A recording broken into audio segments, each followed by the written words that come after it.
All right, Spanish 2, test 4. This is going to cover chapter 4.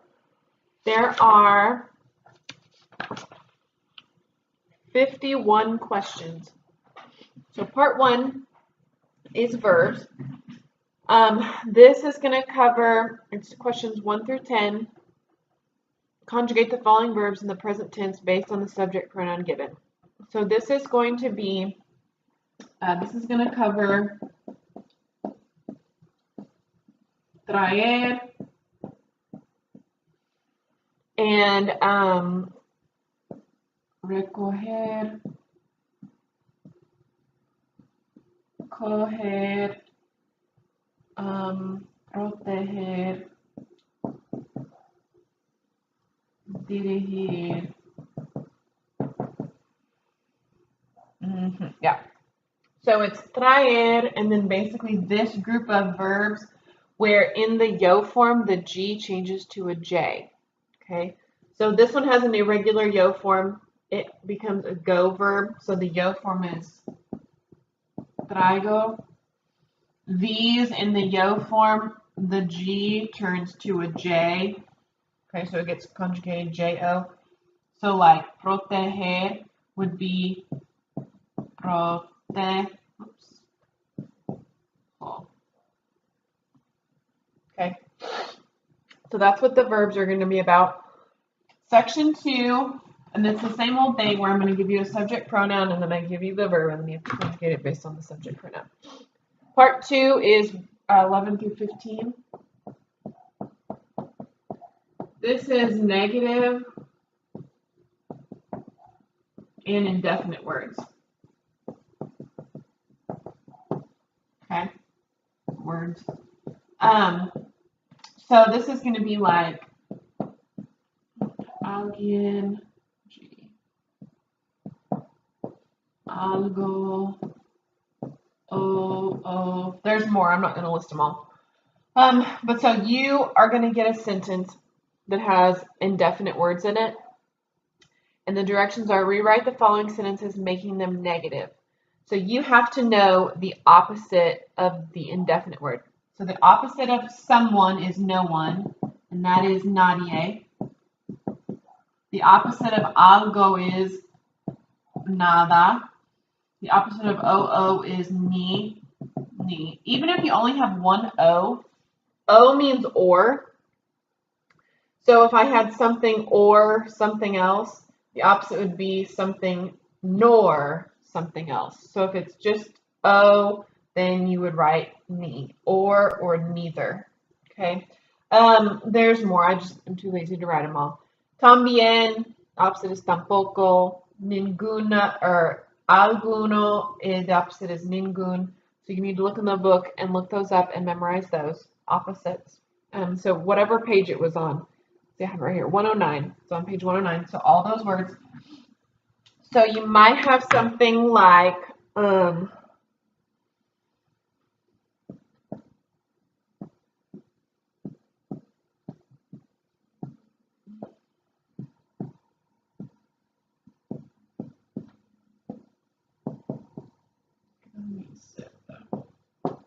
I have something on my shirt. It's like a stain or something.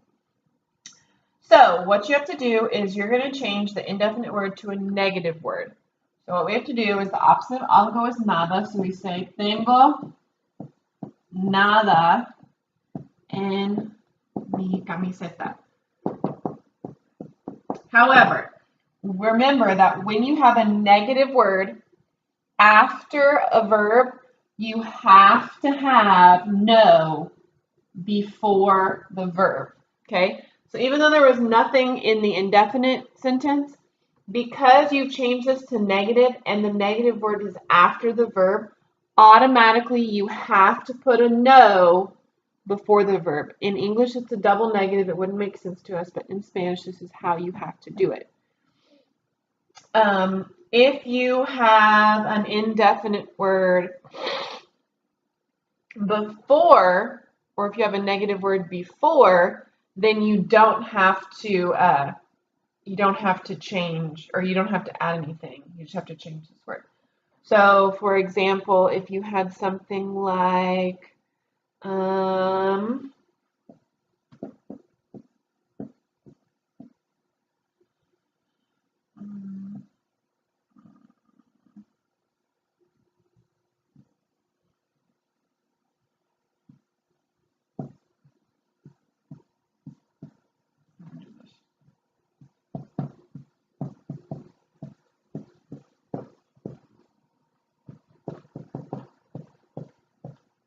okay.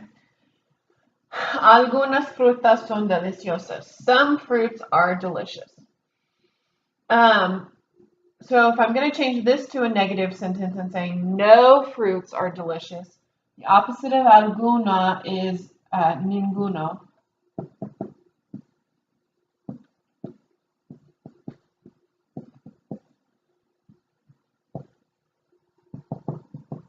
Okay. Why did I change this to singular when this was plural? It's because you can have some plural, like some is plural, but you can't have plural of nothing. Like nothing is a singular thing. So if you have an indefinite sentence with a plural, in the negative, it's going to be singular. Because like I said, you can have plural some, right? Because by definition, some means more than one. But you can't have plural none. So this goes from plural to singular. So once again, indefinite word after the verb. That means my negative word goes after the verb. When it's after the verb, I have to have a no before the verb. If my indefinite word is before the verb, then my negative word is going to be before the verb, and I don't need to add anything else. All I have to do is pick the opposite and put it on there. Okay. The next section is 3. That is going to be 16 to 20.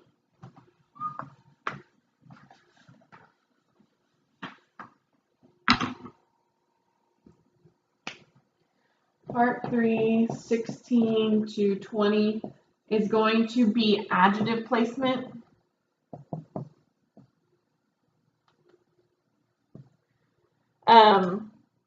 So this is dealing with, literal and figurative adjectives.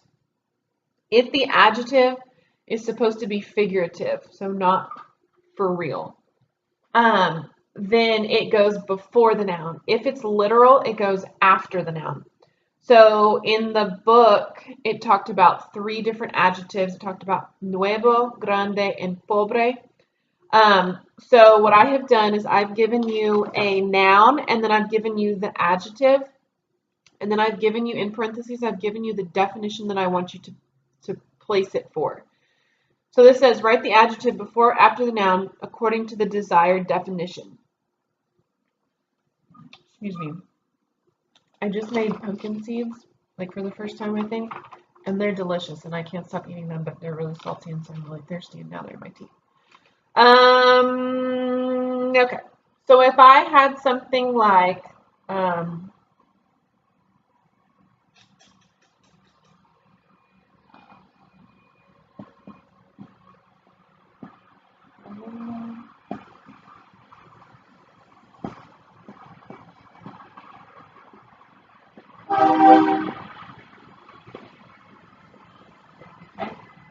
so this is what it's kind of going to look like. I've given you a noun, I've given you the adjective, whether I want you to use nuevo, grande, or pobre, and then I've given you what I want this adjective to mean, okay? So, pobre means poor, okay? So, we have to decide if this definition is literal or figurative, okay? So, if somebody is poor, they literally have no money or not very much money, okay? So, this is a literal, you could say it's lit. I just cracked myself up. A literal definition of pobre, okay? So, if the definition is figurative, the adjective goes before the noun. If it's literal, it goes after the noun. So, you've already decided this is going to be literal. So, we have to rewrite the noun, and we say uh, long. Okay, that's it. If it's figurative, like if this said,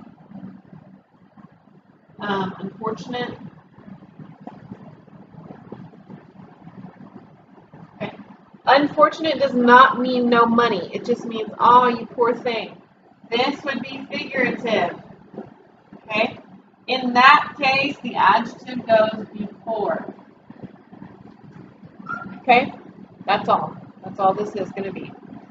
You have to rewrite the noun, obviously, because I need to know where the adjective goes. Okay? Part 4. This is not a hard thing, but I anticipate maybe you guys straying from the point of it. So part 4 is 21 to 26. And not that it's you guys that are going to stray, but just in general, once you've been a teacher for several years, you kind of pick up on where students might get a little confused. So here I am. I'm going to tell you exactly how to do this, okay? So that when you get on the test, there is no question what you're supposed to do. Part 4 says, the directions say, ask how long each person has been doing the activity, then answer in a complete sentence based on the time given. So what I'm going to do is, there are 3 different questions, and for each question, there's a question and an answer. So there's 6 total problems, but there's 3 items. So for each set of information, you're going to write a question, and then you're going to answer that question, okay? Nowhere on the test does it say to do this, but, okay, in this chapter, we talked about this formula.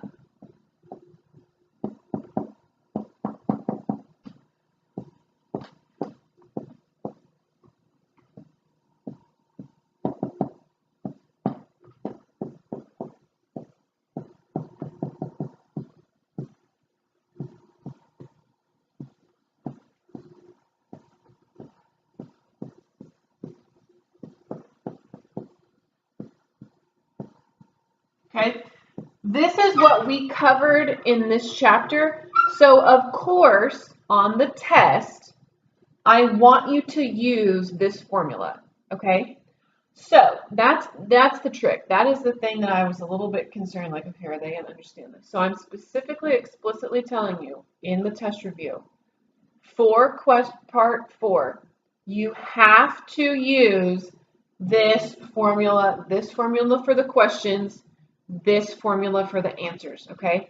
You will get it wrong. I will count it wrong if you do not use these formulas, okay? So with that being said, what is exactly this going to look like? So your test is going to look something like,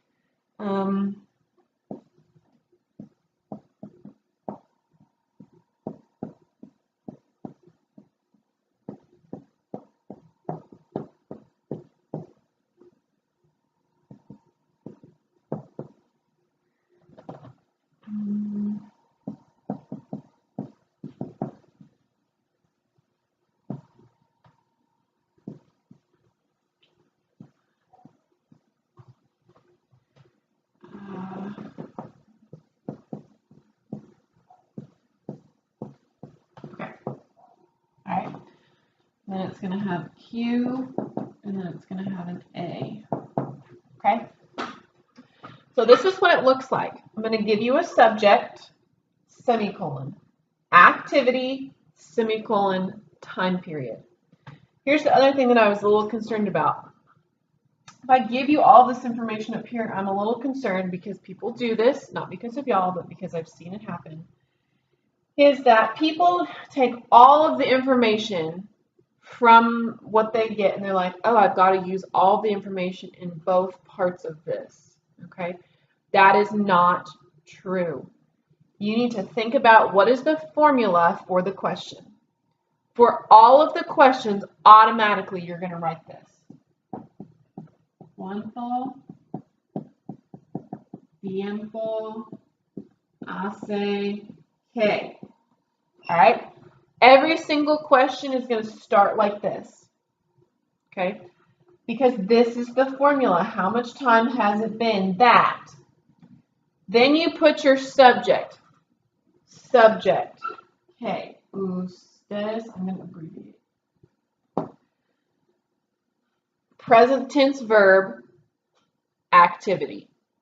How do I conjugate estar in the present tense for ustedes? I say estudian, and then I put my activity. Alemán. You will notice nowhere in my question do I include this part of the information. Okay? Because the time period is not required in the question because I'm asking for this in my answer. Okay? So this is the answer. ¿Cuánto tiempo hace que ustedes estudian alemán? How much time has it been that you have studied German? Now, you'll notice this is my subject in my question. In my answer, it says to use nosotros, right? Because it was blurry. Because if I'm asking y'all, obviously you're going to answer we. Like you wouldn't say y'all and then, oh, y'all have done this. Like, it just makes sense. So, explicit instructions, answer nosotros. So, you're going to say, hace, because that's automatic. It's part of my formula. No matter who's the subject, no matter what it's been, no matter how long, I'm always going to say hace. Then I include my time period. Hace 3 años. Okay. Hace, time period, que. Subject.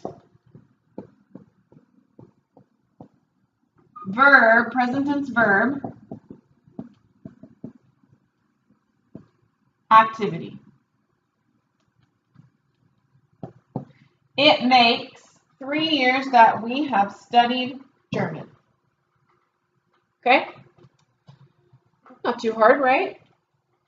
Just make sure. In fact, if I were you, when you open the test, first thing I would do is I'd flip to chapter or part 4, and I would write a note that says use hace time expression. That's what this is called, hace time expression. So then there's no way that you forget. If you had something like if the subject was like Raquel y Rosa. Okay. That's not going to change between the question and the answer because you're talking about a third party. So the only thing that would be different, in fact, let's see. We would say Raquel y Rosa estudian que Raquel y Rosa estudian. Okay. So you might have something where I'm asking you to change the subject between the question and the answer, and then you might have some that it just stays. The subject stays the same between the question and the answer. All right. So then 5 and 6, part 5 and 6 are going to be vocabulary. You guys have been doing really well on this. I'm really impressed with you with this. So part 5 is Spanish to English, and part 6 is English to Spanish. Now, just a reminder, if I put something like, trying to think.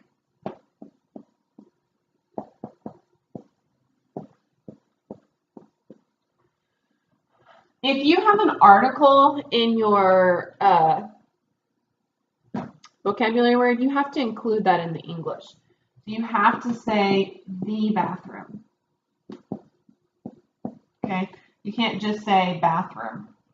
Also, if you have something that is an infinitive, there were several verbs in your vocabulary. I can't remember what the hell were. But there were several verbs in your vocabulary. If they're in the infinitive, you have to include the to, because if something ends in AR, ER, or IR, it's like saying to verb. Okay? So you can't, like if I said, this is not on your vocabulary, but just for the sake of Okay, this is not the definition of this. Okay, this is an infinitive, so the definition is to talk. It literally means to talk. So that's all I wanted to say. It was just that you need to make sure that you're defining the articles and that you're making sure to include to for the infinitives. Okay, so part 5 has 27 through 34, and part 6 is 35 to 40. So really there were not that many vocabulary words. Most of them are going to be, I think it was for chapter 4, lesson 3, with all the, like, at the hotel where you're in the lobby and then in the bedroom and then the bathroom, the living room. Yeah. Okay. So then part 7 is 41 to 45. 41 to 45. This is going to be translations. This is focusing on objects of the preposition, which is on page 125, and courtesy expressions, which are on page 115. And what was the other thing? There was another one. Shoot. Time expression, days of the week and time expressions, page 107. So that was like last night, tonight, tomorrow, last week, next week, those expressions. I think I asked you to do those as vocabulary, but I wasn't 100% sure, so I didn't actually put them on your vocabulary. But you do need to know them because I'm testing you on them. Okay. So objects of the preposition. So you might have something like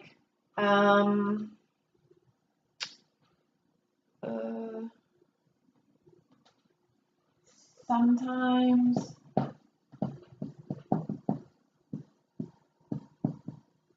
they go to the store with her. Okay, so sometimes is one of your time expressions. So you can say a veces, ellos van a la tienda con ella. Okay, so this is an object of a preposition. This is a prepositional phrase, object of the preposition. This is where we talked about, I think we had con, para, de, and what we did is we took the subject pronouns and we just placed them after the prepositions to make them the object of the preposition, with the exception of yo and to. You can't just stick yo and to after prepositions. Yo becomes me and to becomes ti.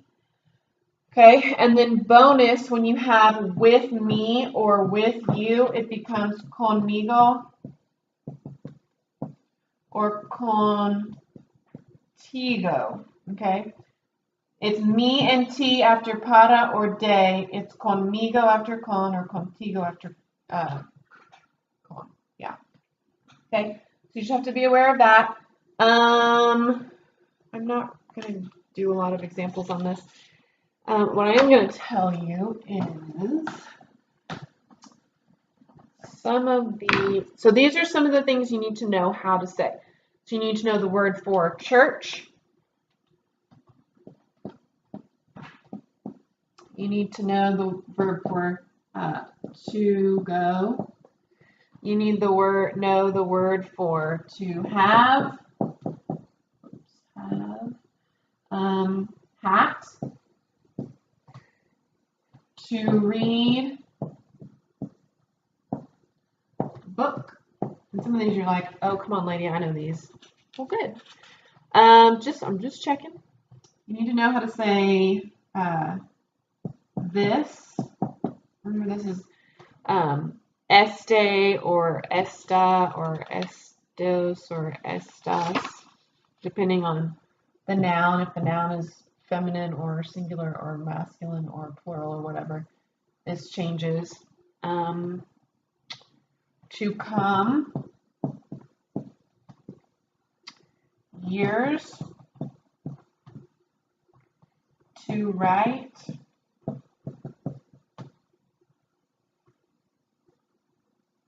that's it. Okay. Oh, here's a sentence that is dealing with the hacer time expression. So if you have something that's either asking how long have you been doing something, or has somebody been doing something, or if you have a sentence that says we have, or they have, or you have been doing something for X amount of years, you're going to use your time expression for that. Okay. So it's not going to translate literally.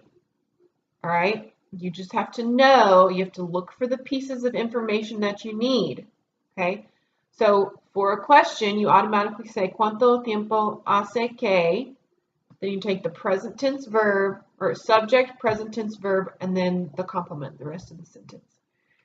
If it's giving information on how long someone has been doing something, it's hace, take the time period, que, subject, present tense verb, complement.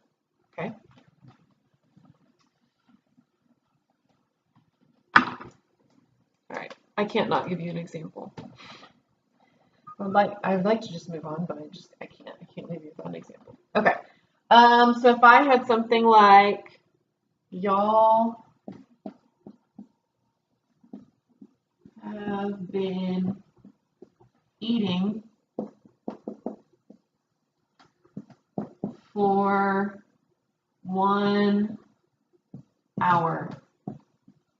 Okay.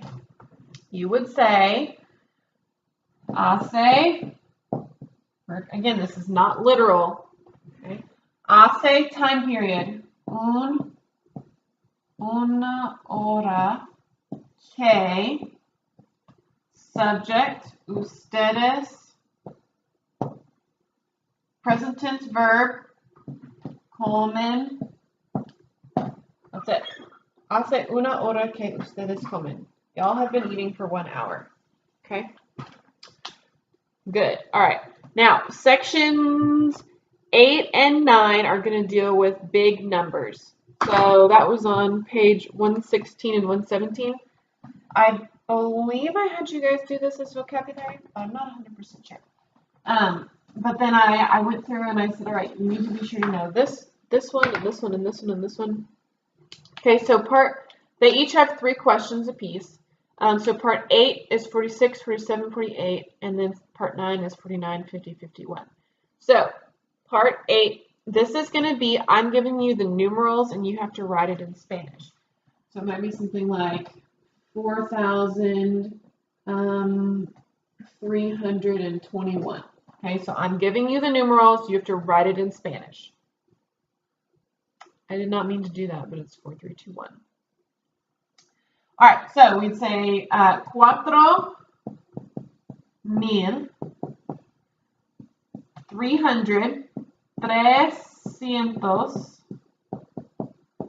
21.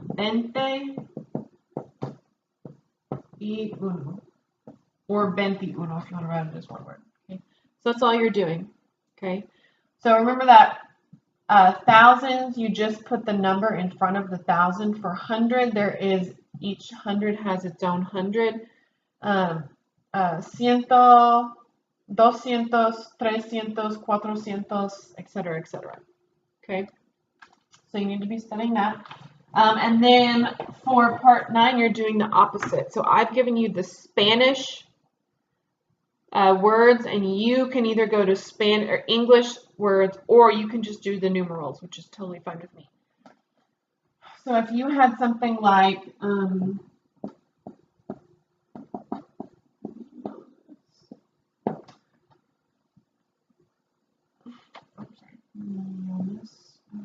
no accent.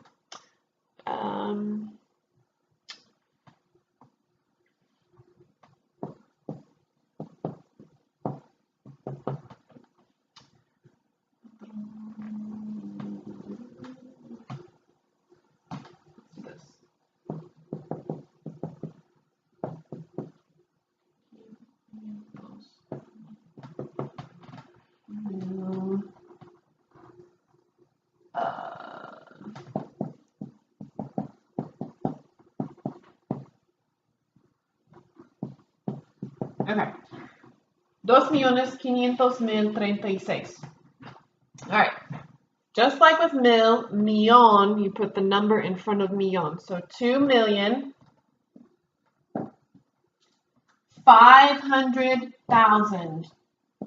500,000. Because this is 500 and that's 1,000, so 500,000. 36. So then we go 2,536,000. Okay, so that's what you're going to do. You can write it out in English words if you want, or you can just write it in the numerals. And that's it. Your extra credit is dealing with Nicaragua and El Salvador for the extra credit questions. Same as always, true, false. El Salvador is on page 111, Nicaragua is on page 120. So there you go, there's your test. Okay. All right, let me know if you have any questions. And yeah, okay.